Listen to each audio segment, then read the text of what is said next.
Amtrak was also the target of another frightening act of vandalism. This one happened on August 12, 1992. Amtrak's Colonial was on its way to the town of Newport News, Virginia, when two teenage boys sabotaged a switch.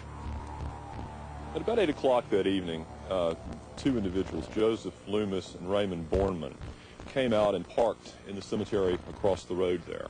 They had come out to this site a number of times previously, and they'd actually planned to derail that train. We're about 5 minutes away from the station, and all of a sudden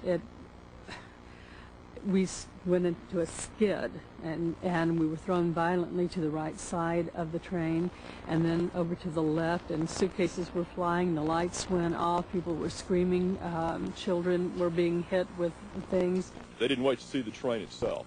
They saw the light, they knew the train was past the last set of signals, they threw the switch and ran like hell.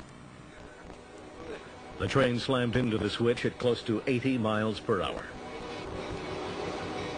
The first jolt, I suppose, was the engine itself going and leaving the track. And we could all hear that, and you could feel your car being pulled over to the left.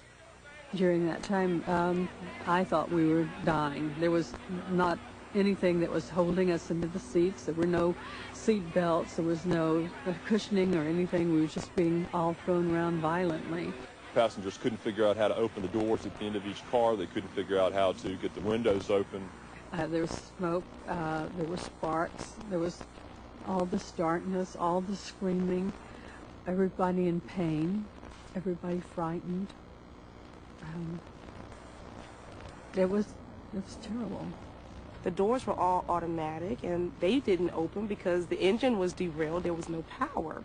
And the windows we couldn't open because we couldn't see how to open them.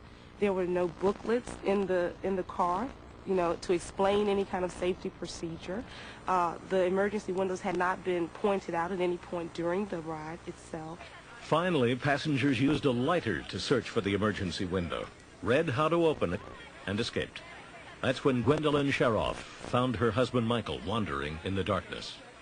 And as he walked towards me, he said, "I'm hurt." And he was carrying a suitcase, and I looked up, and his collarbone had been shoved up to his right ear. And I couldn't see all the blood until we got to the road. It was a very dark night. Miraculously, there were no fatalities in this crash. Most of the physical injuries have healed. And the vandals, Joseph Loomis and Ray Bornman, were eventually captured and sentenced to federal prison terms. Case closed, it seemed. But not for people like Gwendolyn and Michael Sharoff. He lost his job between the second and third surgery because he was in the hospital and he was trying to recuperate. Amtrak and the CSX Railroad, which owns the right-of-way, were taken to court. 60 passengers thought Amtrak and the railroad should be responsible for their safety and injuries. Amtrak claimed it had done all and more that was reasonable. In court documents, it stated that these two teenagers were skilled saboteurs. The judge agreed and said that because the sabotage happened at the last minute, it could not have been anticipated or prevented by the engineer. Amtrak was cleared. It didn't have to pay a penny for the medical expenses of its passengers. But that wasn't the end of the line for the victims of the crash. Medical bills for me are just insurmountable.